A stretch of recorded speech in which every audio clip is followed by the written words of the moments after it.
All right. Hello, everybody. Welcome to another week of the Jobsticker's Jobseeker Resource Show every Wednesday, 2 p.m. here on LinkedIn. I appreciate you joining me today. And today we got a special guest. I got a buddy of mine who is very successful. This guy, I don't know if he sleeps ever. I want to know his sleep patterns because I'm thinking he's probably sleeping like he's got 5 toddlers at home. But this man is stretching himself thin for a good reason because he loves to be hungry and work hard. My guest is Andrew Clark. Now, I know Andrew as a CEO of Expanding Wallet. That's his business, his consultancy firm, and kind of similar to me, but instead of career stuff, he's finance stuff. And I know Andrew kind of wears 2 hats, though. So he's also involved with the 9 to 5. Probably actually knowing him, it's probably 7 to 8 kind of grind because, again, this guy is a madman. But me and Andrew met through a lot of avenues that seem to be during COVID, which is LinkedIn if you're in the professional side of networking.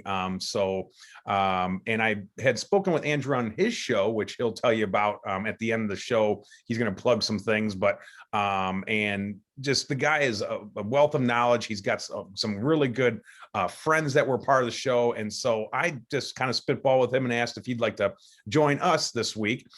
So without further ado, allow me to first say hello, Andrew. Welcome to the show. Hey, thank you for having me. Great to be here. All right, buddy. And so we were kind of trying to think of what theme we would have. And, as people who watch this on YouTube, you guys know that we kind of go all over the place. It's not just career stuff. I mean, I did meditation techniques last week or a couple weeks ago. But today we kind of thought of something that might resonate with the audience. And that's that side hustle, right? That grind of trying to kind of be mindful of the end. Like when you're, 70 and no one cares about you anymore, you got to still care about yourself. So you still got to put money or at least have some money so you can live day to day. And I've been thinking, and first off, I do love my 70. I mean, my mom and everybody, I just feel like as a society, we kind of brush people aside as they get older, which is not a good thing. So I want to clarify that. But again, we got to be mindful of where we're going to be. And it's going to be daunting if you don't have a nest egg or something to lean on when you are in a position of retirement, or perhaps, maybe you become made redundant by a company and you're forced into retirement, worst case.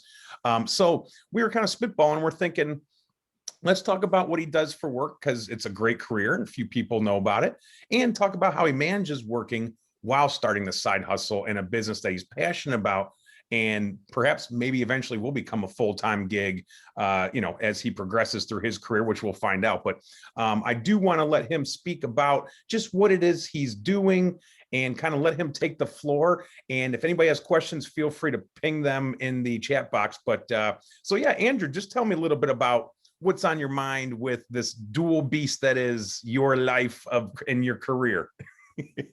Yeah, so let me talk a little bit about the business. It's called Expanding Wallet. And the reason behind why I started the business was when I was growing up, I watched my mom work very hard at multiple jobs to take care of not only our internal family, but she took care of our external family. We had relatives who really couldn't support themselves. And so, at various periods, my mom was her income was supporting like 8 people, right? So, I'd often see her work so many hours, and she didn't have a lot of financial knowledge. And so it was around 15 years old, she started to get into real estate. And I started to look into understanding how money works, right? Managing money, investing money. And then also I started looking at, what successful people did. And so just that mindset, starting to change my mindset, really propelled me forward and changed, I guess, my decision making, right? Because of that knowledge. And so that really helped me because let's see. So when I was in college, I was a real estate agent and I focused heavily on understanding investing in real estate. So I think by the time I was 21, I had attended so many seminars and read so many books that I knew a bunch about real estate, from like flipping a house to rentals to land development, even starting your own RV park. But what you learn with all of that is how to really manage and move money. And that's really important to have, like what I call financial empowerment, right? To really be in control of your money and your future. And so that really propelled me in the sense of, let's see, when I was 24, so I was only 9 months out of college, I bought my first investment property, a duplex. So just that move alone really helped me. And then also just understanding, to your point, like planning for retirement, right? And that kind of dictated like the job I chose and the benefits and how I looked at things. So the reason I started Expanding Wallet is because when I talked to my mom, she said like there were so many things that if she had known, right, the decision she would have made, would have basically made a huge change on her life, especially with retirement. And so, I think about that in my life because at such a young age, I got that knowledge, and it's really helped me a lot from a, building wealth perspective, and just kind of having like this mindset where I'm like, I want to do this. You worry less about how to pay for it, or not having the money, but you have the understanding of how there are ways that you can pay for it. And so I started Expanding Wallet last year after just, seeing what happened with COVID. And I even remembered before COVID, there was a statistic that showed that 69% of Americans had $1,000 or less in their savings account, which was shocking to me. So after seeing that estimate, I was like, there's something I can do about this. Everything that I've experienced, my struggles, obstacles, I could share that. And then also share my network, right? I've we obviously met through LinkedIn, but then I have a network of other people in various areas, honestly, that will affect finances. So that's why I started Expanding Wallet. We have the financially empowering articles on the expandingwallet.com website, as well as we put on educational webinar events. And that's where, you and I work together, which was great. Great feedback from that event too. All right. Good. It helps when you got a guy from Google on the call too that hires. Yeah, exactly. My friend Kaita. Yeah. That's great, man. And in terms of the 2 points that you touch on in your guide, which by the way, when he does drop his newsletter, when you sign up, he provides you with this guide, which I read and found very useful. In fact, I had a couple things I put in my calendar to check out further because, obviously that's how that stuff works. So tell us, what are those 2 points that you wanted to talk about relating to your guide, The Keys to Success? Yeah. So, when I think about money, right, I think of it more as a tool, right? A tool to get you what you want. And so, focusing on what you want in life is really important. And so that keys to success, it's not specifically on money, but it talks about the habits, right? The habits of successful people, and more importantly, like your mindset, right? And so how that came about was really, I had to do a speech, and the speech reflected on my life. And so I just tore apart, like, okay, what were the things that have been helping me to be successful? And so that's what I put into that guide. And so, one of the things was like purpose, right? And like I just discussed, one of the driving forces for why I worked so hard at 15 to learn about money and investing was because I saw how hard my mom worked. And I was like, there's got to be a better way to make an income. And so for me, one of my things was not only like thinking about retirement, but more so thinking about how do I increase my cash flow, right? And so that's how that kind of propelled me. So purpose is really important because I was actually going to school for the hardest degree at the university. And at the same time, I'm like taking on real estate, learning all these things, going to these investment seminars. And so because of that strong purpose, I took on more. Mm-hmm. And so that's one of the most important things, I think, is really to understand your why.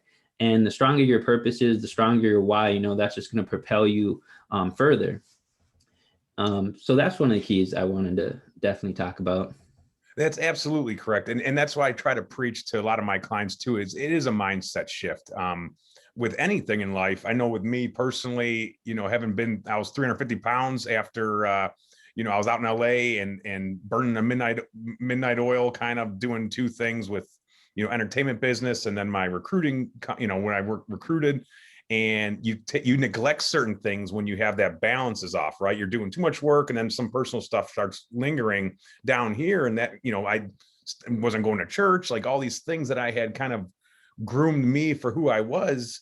And then after the financial collapse, I got laid off. It just hit me like a ton of bricks that I had to change my mindset. And I mean, that's why I'm a big proponent of Weight Watchers, because it helped me drop. I'm down 110 pounds. And it's like, thank you, buddy. And the last 10 pounds have been probably the last, 5 years. They're right when they say it's a shift, mindset shift. And that's just one avenue, weight, but it's like anything, finances, spirituality, your emotional intelligence, all these things. And so, when you start implementing things like, considering investments or starting to meditate or going on a run and starting to work out to get the endorphins going, all these things that make you a more well-rounded individual. Like you said, I mean, that's where you actually start to see the fireworks and things start changing.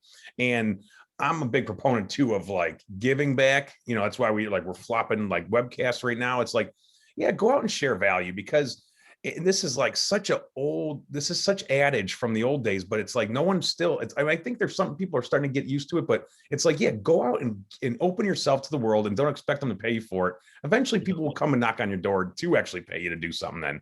And I feel like, if you're more consistent, giving the value, helping people out, people remember that stuff. I got to ask a sidebar question though, since we still got about 10 minutes. What do you think of crypto? I got some money in crypto right now. I love my alternative investments.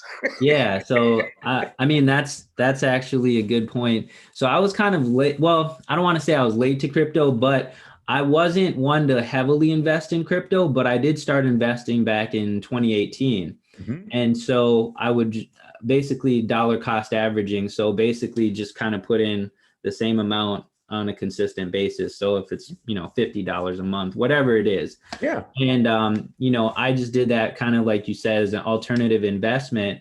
And then I started investing a bit more heavily into it last year.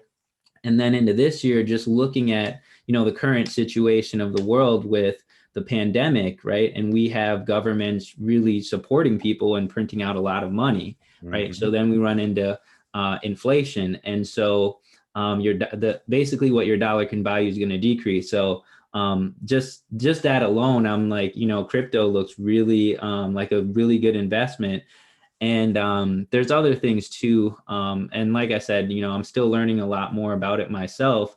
And one thing too, like Ethereum, mm-hmm. they're going to have like an Ethereum 2.0, and you're going to be earning interest on that. Right. So, and it looks like a substantially higher amount than what the banks pay you.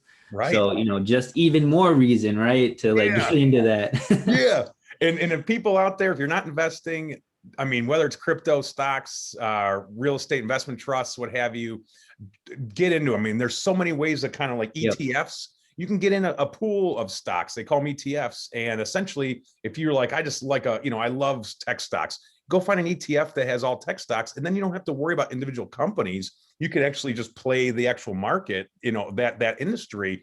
It's not going to have everybody in there, but a lot of the big guns. And so, I mean, the investing thing, crypto it's definitely, it's a wild concept, but it makes sense. And it makes sense that it's gonna last. I mean, personally, I'm invested for the long haul too. Like I got a couple Ethereums, and it's like, all right, I picked them up low enough where it's starting to see a little grind, but it's like a little return. But it's like, you got to kind of stay up on these things and know where your money can flourish for you, mm-hmm. while you're still working. Because you can't just expect, first, if you live paycheck to paycheck, that's just like, a sign of like, you got to get some things shifted around, so you're not just relying on that paycheck, where you can maybe even exactly.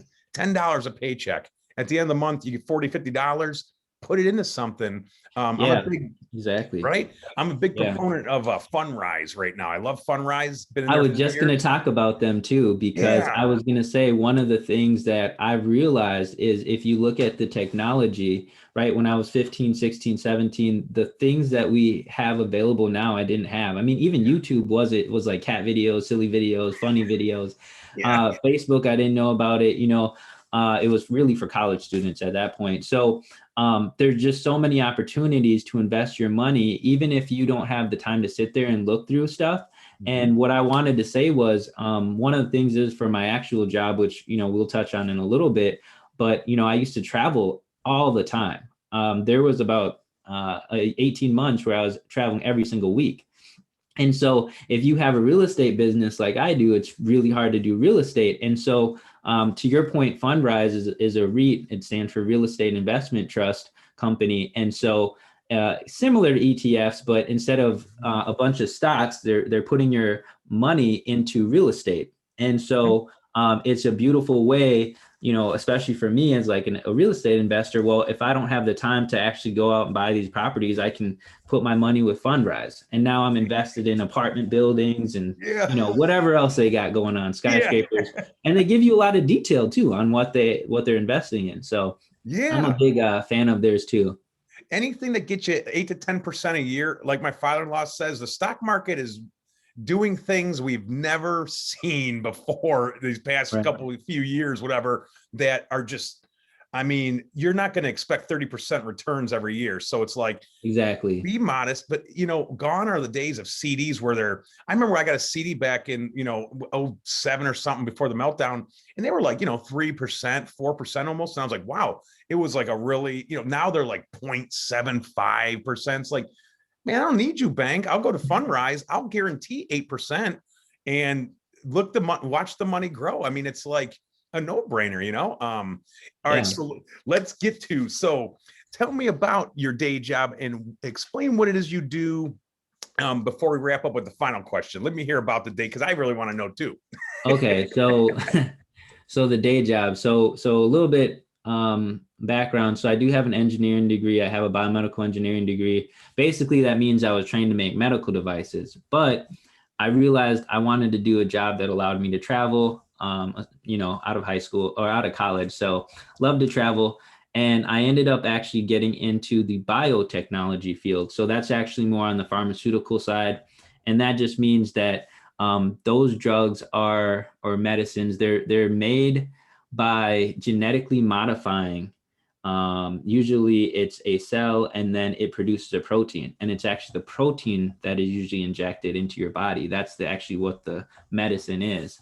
Okay. So like even the coronavirus vaccine, that's kind of a, it's a mRNA, and it's more of like a protein, right? So that's a biotech drug.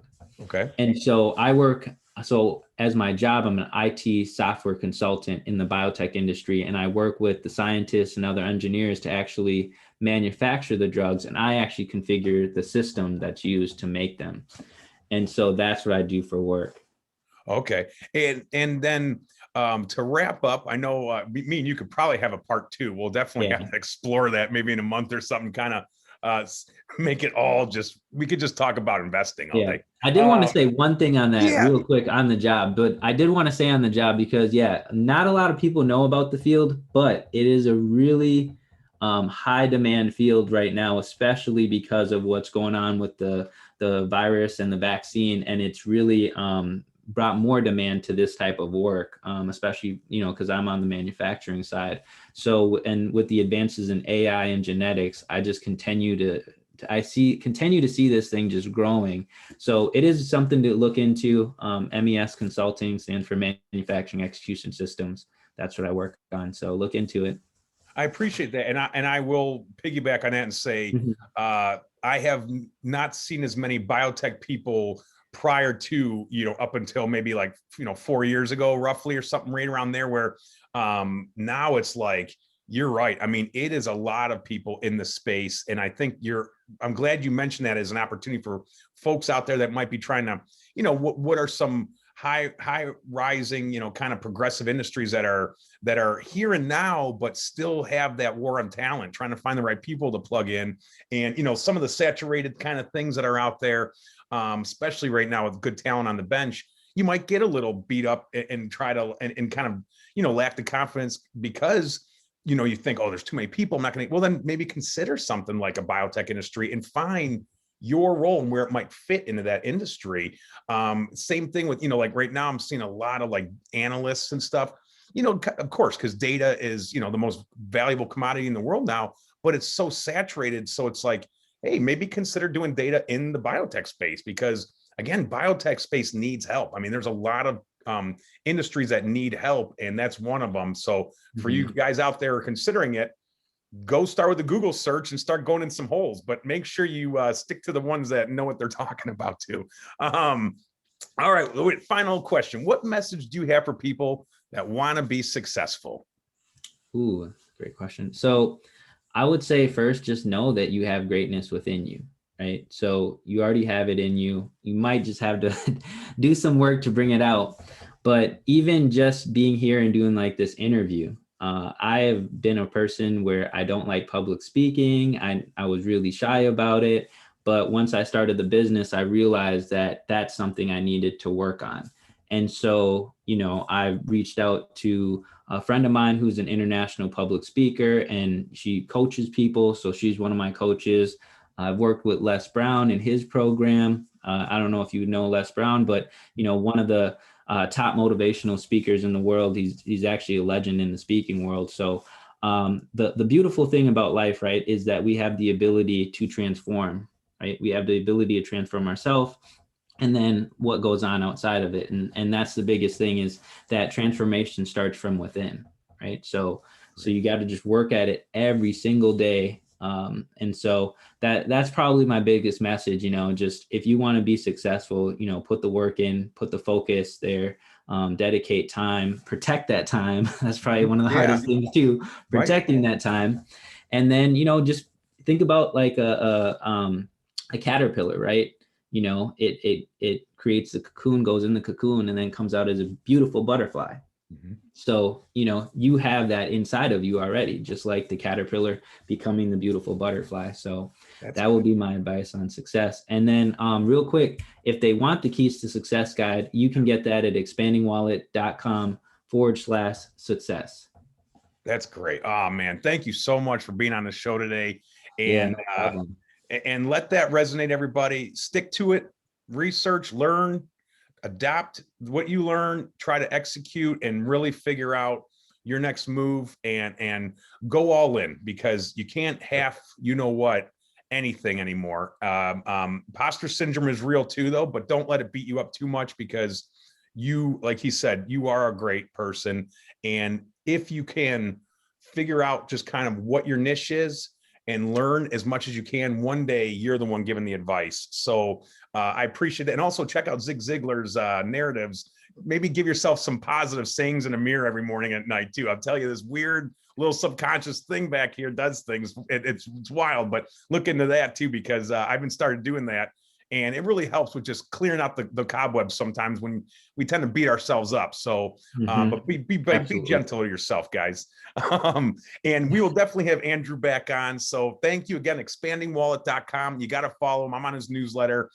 He puts a lot of thought into, thank you, man. You put a lot of thought in your content. So, and everybody, again, I'll see you next Tuesday. We're not doing a Facebook Live. I'm going to be out. So, and remember, it's every Tuesday at 2. But next Wednesday at 2, right back here, LinkedIn Live. And I will see everybody next week. Thanks for joining. It will be on YouTube after the show. And Andrew, thank you again, brother. I appreciate it, man. Be good. Appreciate it. Later. Bye.